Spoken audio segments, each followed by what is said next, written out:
Hello lovely students, wishing you a very happy and prosperous new year from all of us at Shikshit Haryana team. And welcome again to the Ghar Se Padhao quiz प्रतियोगिता mentoring program dated 1st January 2021. So बच्चों, आपने जो question के answers click किए थे, हम यहाँ check करेंगे कि क्या वह आंसर जो आपने क्लिक किए थे सही थे या नहीं, और अगर सही नहीं थे तो उनका सही उत्तर क्या था। पहला प्रश्न विज्ञान में क्लास 7th के लिए था, निषेचन के पश्चात अंडाशय किस में विकसित होता है।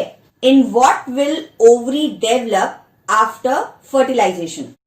और आपके ऑप्शंस थे, पहला फूल या फ्लावर, दूसरा फल या फ्रूट, तीसरा अंडाशय या ओवरी, और चौथा है जड़ या रूट। तो बेटा, मैंने आपको अपनी लेक्चर वीडियो में बार बार बताया था ओवरी किस में डेवलप होती है। ओवरी और ओव्यूल दोनों सेपरेट होते हैं, अंडाशय और बीजांड। तो अंडाशय या ओवरी किस में डेवलप होती है बच्चों? फल या फ्रूट। बीजांड जो होता है वह बनाता है भ्रूण। तो यहां पर जो भी ऑप्शंस हैं उसमें से इसका सही उत्तर है फल या फ्रूट। नेक्स्ट क्वेश्चन, बीज में भ्रूण कहां रहता है? Where does embryo lives in a seed? और आपके ऑप्शंस क्या थे? पहला आवरण में या इनसाइड कवरिंग, दूसरा सुरक्षात्मक बीज आवरण के अंदर यानी इनसाइड प्रोटेक्टिव सीडलिंग्स, तीसरा बीजावरण के बाहर यानी आउटसाइड सीडलिंग्स, और चौथा फूल में यानी इनसाइड फ्लावर। अब बेटा देखो, हो सकता है कि आपको इसका उत्तर एकदम से क्लिक न करे, क्योंकि इसका जो फर्स्ट और सेकंड ऑप्शन है वह थोड़ा सा कंफ्यूजिंग है। थर्ड ऑप्शन जो है बीजावरण के बाहर, ऑफ कोर्स अगर वो बीजावरण के बाहर होगा, सीडलिंग के बाहर, तो बीज जो है वो डेवलप नहीं हो पाएगा।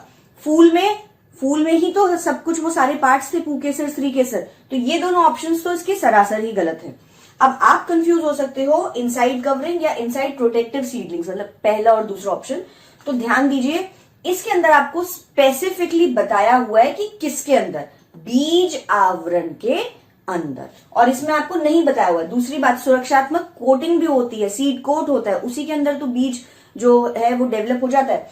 तो यहां पर भ्रूण जो है वो कहां रहता है? इसका सही उत्तर है ख भाग, सुरक्षात्मक बीज आवरण के अंदर। बच्चों अब देखिए प्रश्न नंबर 13 क्या था आपका, नर युग्मकों को कौन बनाते हैं? Who makes the male gametes? और आपके ऑप्शंस थे परागकण या पॉलन, बीजांड या ओव्यूल, वर्तिका या स्टाइल, और वर्तिकाग्र या स्टिग्मा। तो बेटा ध्यान से पढ़िए आप सारे ऑप्शन। मेल गैमीट की हम बात कर रहे हैं यहां पर। अब आपको ढूंढना है पुंकेसर के पार्ट्स की मेल गैमीट में जो मतलब जो स्टेमिन जो था उसका मेल रिप्रोडक्टिव ऑर्गन, उसके कौन से पार्ट्स हैं? ओव्यूल या बीजांड फीमेल रिप्रोडक्टिव पार्ट है, ये मादा से स्त्री केसर से जुड़ा हुआ है। स्टिग्मा या वर्तिकाग्र ये भी स्त्री केसर का ही भाग है, और स्टाइल या वर्तिका यह भी स्त्री केसर का भाग है। तो यहां पर मेल रिप्रोडक्टिव ऑर्गन से कौन कनेक्शन रखता है? वह है परागकण या पॉलन। तो इसका सही ऑप्शन है क भाग, परागकण या पॉलन। नेक्स्ट क्वेश्चन, युग्मनज विकसित होकर क्या बनाते हैं? What will zygote become after development? और आपके ऑप्शंस क्या थे? भ्रूण या एम्ब्रियो, मादा युग्मक या फीमेल गैमीट्स, पूतंतु या फिलामेंट, और चौथा है पराग या पॉलन। इसके अंदर हम सारे ऑप्शंस देखते हैं बेटा। मादा युग्मक डेफिनेटली नहीं बनेगा, क्योंकि यहां पर जाइगोट या भ्रूण बन चुका है, तो यह उत्तर गलत है। नेक्स्ट आइए, पराग या पॉलन, यह उत्तर भी इसका गलत है। क्यों? क्योंकि पॉलन जो है वो एक किसका भाग होता है? मेल रिप्रोडक्टिव ऑर्गन का भाग होता है ना, पुंकेसर का भाग है। और यहां पर युग्मनज बन चुका है, तो विकसित होकर क्या बनेगा यह पूछा है। तीसरा पार्ट आइए, पूतंतु या फिलामेंट, यह भी बिल्कुल रॉन्ग है। क्यों? क्योंकि यह उत्तर जो है यह मेल रिप्रोडक्टिव ऑर्गन का ही पार्ट है। इसका सही उत्तर है क भाग, भ्रूण या एम्ब्रियो। तो बच्चों आगे बढ़ते हैं हम अपने लास्ट प्रश्न की ओर। निम्न में से कौन से कारक प्रकीर्णन में सहायक होते हैं? Which of the following factors is responsible for pollination. अब बेटा कंफ्यूज आप नहीं होइएगा, यहाँ पर प्रकीर्णन पूछा है और पॉलिनेशन पूछा है, सीड डिस्पर्सल, तो थोड़ा बहुत एरर अगर हो जाए तो इसके ऑप्शंस क्या है पहले आप वो देखिए। वायु या एयर, जल या वाटर, कीट या इंसेक्ट्स या उपरोक्त सभी, all of the above.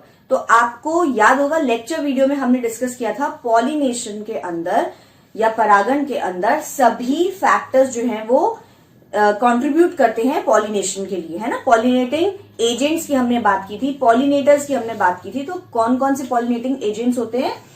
Air, water और इंसेक्ट्स। और इसी तरीके से सीड डिस्पर्सल में भी बेटा जब हमने बात की थी कि सीड्स को कैसे डिस्पर्स किया जाता है, तो भी इसके तीनों ही फैक्टर्स थे। तो इसका सही ऑप्शन या सही उत्तर होगा घ भाग, उपरोक्त सभी, ऑल ऑफ द अबव। इसी के साथ बच्चों आज की क्विज तो हमने डिस्कस कर ली है, पर नेक्स्ट वीक में हम नया चैप्टर शुरू करेंगे और उसकी क्विज के लिए भी आपको प्रिपेयर करना है। तो जो भी वीडियोस आपको सर्कुलेट की जाए आपके व्हाट्सएप ग्रुप में आपके टीचर्स के द्वारा, उनको ध्यान से देखिए, नोट्स बनाइए, बेस्ट स्टूडेंट के लिए compete करिए और keep watching our videos. Thank you. NTPC Faridabad and Chief Minister's Good Governance Associates Program with star teachers of Faridabad.